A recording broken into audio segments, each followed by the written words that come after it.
옛것과 같이 동시에 지금 이 공간에 있습니다. 그래서 우리나라 사람들이 보기에도 재밌고 외국인들이 보기에도 재밌는 거예요. 훨씬 볼 수 있는 게 넓은 거죠.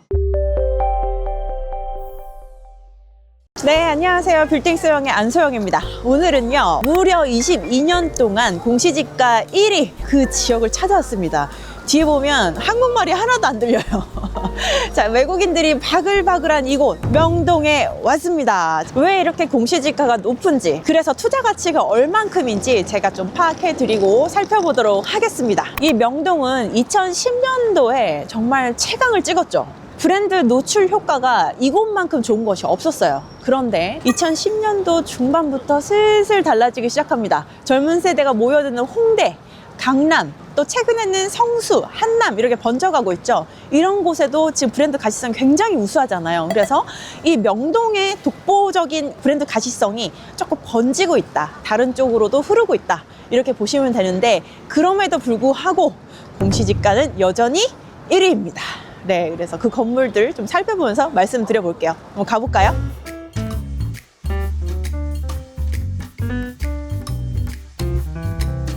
지금 이 시간에 왔더니 그 중간에 구루마라 그러죠. 음식점들 이렇게 쫙 줄 서 있는데 이제 막 나온 것 같아요. 지금 이쪽에 보시는 게 밀리오레라고 옛날에 쇼핑하러 와보신 분들 있을 거예요. 원래 쇼핑몰이잖아요. 근데 지금은 여러 가지 이슈, 좀 안 좋은 이슈가 있어서 내부 사정으로 인해서 호텔로 바뀌어졌는데, 처음에는 조금 저기 될까 싶었는데 와, 대박 났습니다. 호텔로 운영 중이고, 그냥 지나가 보면 몰라요. 근데 살짝 이렇게 돌아보면 여기 뭐 공사를 하고 있죠. 사실은 여기에 푸릇푸릇한 건물이 하나 있었어요. 네이처 리퍼블릭이라고 들어보셨을 겁니다. 네, 우리나라 최고 공시지가를 네이처 리퍼블릭이 계속 끌고 왔었는데요. 변함없이 지금도 평당 얼마인지 아십니까? 5억 9,500만 원. 지긋지긋해요. 이제 너무 많이 들어서 PD가 그러더라고요. 그 돈이면 벤틀리 사겠다. 사실은 최근까지 네이처 리퍼블릭에서 지금 쓰던 임대료가 보증금 50억에 월 2억 6천만 원.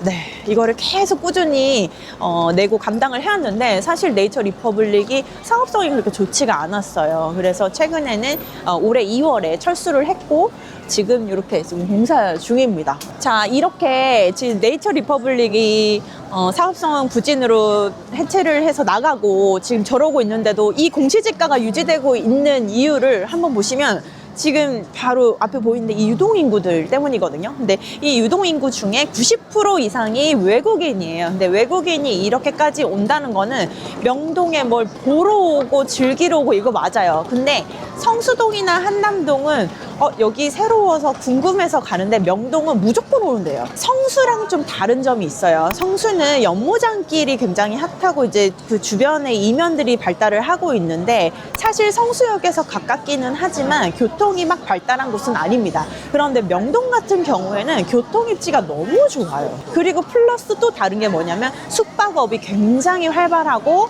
중심 상업지이기 때문에 호텔을 많이 개발을 할 수가 있습니다. 그래서 한계가 성수보다는 훨씬 없다는 거죠. 그래서 관광지로 계속 발달을 할 수밖에 없어요. 제가 예전에 슈퍼주니어 규현님의 건물을 설명하면서 명동이 지금 이대로의 상권이라면 발전할 수 없다라고 얘기했던 게 불과 한 6개월 전인가요? 그랬을 거예요. 근데 그때만 해도 그냥 화장품만 즐비하고 공실이 많았는데, 지금 와보니까 대형 브랜드들, 트렌디한 브랜드들이 많이 들어와서 지금 현수막도 많이 걸리고 공실이 없는 상황이거든요. 이 정도로 지금 트렌디하게 굴러간다면 저는 명동이 앞으로도 계속 좋을 거라고 생각이 듭니다. 그리고 한 가지, 성수와 한남과 비교해서 명동이 조금 더 앞설 수 있는 이유를 더 플러스 하자면, 사실 성수랑 한남은 계속 새로운 브랜드들이 들어와서 개발을 하고 있는 거잖아요. 그런데 명동은 예를 들어 가무 카페라든지 하동관이라든지 이런 브랜드들, 오래된 브랜드들이 같이 여기에 존재하고 있기 때문에 옛것과 같이 동시에 지금 이 공간에 있습니다. 그래서 우리나라 사람들이 보기에도 재밌고 외국인들이 보기에도 재밌는 거예요. 훨씬 볼 수 있는 게 넓은 거죠. 지금 그래서 이렇게 유동인구도 많고 컨텐츠도 활발한 명동에서 뭘 중심적으로 봐서 투자를 해야 되나, 투자 포인트를 말씀드리자면, 사실 지금 이미 명동이 중앙길에는 평당 8억을 찍었습니다. 네, 그래서 이 이상 더 오른다고 치면 옛날에 호가 10억이 그대로 오를 거예요. 그래서 그 10억 가까이 산다고 하면 사실은 제가 수익성이 남는다라고 보장을 못 하겠어요. 그래서 보셔야 될 거는 아니나 다를까 다른 데랑 똑같이 평당가인데요. 지금 이면에 보시면 2억 5천에서 평당가 3억까지도 나오기도 하는데 그런 매물들 중에 작은 것들 그리고 코너에 있는 것들을 위주로 보시는 게 투자 포인트라고 생각이 듭니다. 블루 엘리펀트나 뭐 세터 이런 브랜드들이 들어오는 거 보면 코너 아니면 코너 바로 옆 요런 자리들을 최우선으로 보거든요. 이면이라도 그런 건 들어옵니다. 브랜드들이. 그래서 그런 브랜드들이 들어와서 가시성이 좋은 그런 건물을 선택을 하셔야겠죠. 네, 그런 위주로 보시는 걸 추천드립니다. 네, 명동을 둘러보니까 제가 개발을 할 수 있거나 매입을 하면 참 괜찮겠다 하는 건물들이 좀 보이긴 하는데 평당가가 아니나 다를까 많이 비싸요. 그래서 제 생각에는 우리가 뭐 100억 이상, 뭐 200억, 300억 투자할 거면 상관이 없는데 뭐 100억 언더로 투자를 하신다고 하시면 사실 명동은 힘드실 거고 아니면 광희동이라고 우리 동대문 DDP에 있는 그쪽이거든요. 그쪽, 충무로 이쪽으로도 지금 지가가 점점 상승을 하고 있어요. 이게 다 명동에 영향이 없다고는 할 수가 없습니다. 그리고 최근에 DDP에 한번 가보시면 명동 못지않게 외국인이 넘쳐납니다. 네, 거기도 컨텐츠가 있잖아요. 패션이라는 전시가 항상 있고 플러스 공원과 아름다운 건물 건축이 같이 결합이 되어져 있기 때문에 볼 것도 있고 즐길 것도 있고 체험도 할 수 있는 공간이라서 저는 광희동의 미래도 굉장히 좋게 봅니다. 그래서 건물을 매수를 하시려면 좀 소액이다 싶으면 광희동이나 충무로 그다음 필동 이런 쪽으로 보시는 것도 추천드려요. 지금 여기 보시면 이제는 다 아실 거예요. 팜마트. 여기서 라부가 처음에 유행이 됐죠. 라부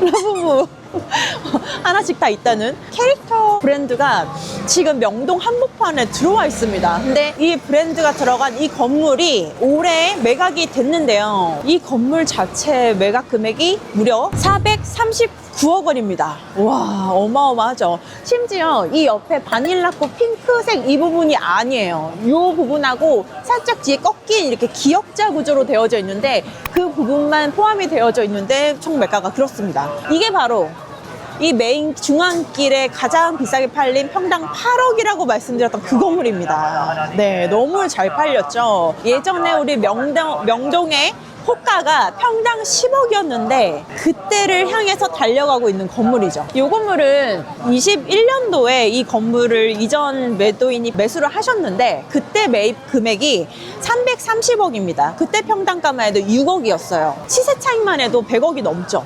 4년새. 지금 21년에 우리가 뭐를 겪었어요? 코로나를 겪었죠. 코로나 때 매입을 싸게 하셔서 공실기간을 견디신 겁니다. 공실기간 견디시고 23년도에 위에 보이시면 저기 호텔인데 호텔이 들어오고 일부 액세서리 매장으로 임대가 들어오고 난 뒤에 지금 팜마트가 들어와 있습니다. 네, 이렇게 지금 손바뀜이 되어졌고 최근에 매각까지 이렇게 이뤄진 아주 좋은 사례입니다. 그럼 조금 더 저렴한 건 없어? 라고 여쭤보시면 매각 사례 중에 8억 언더로 매각이 된 게 좀 있어서 요 다음 도로로 한번 넘어가 볼게요. 가보시죠.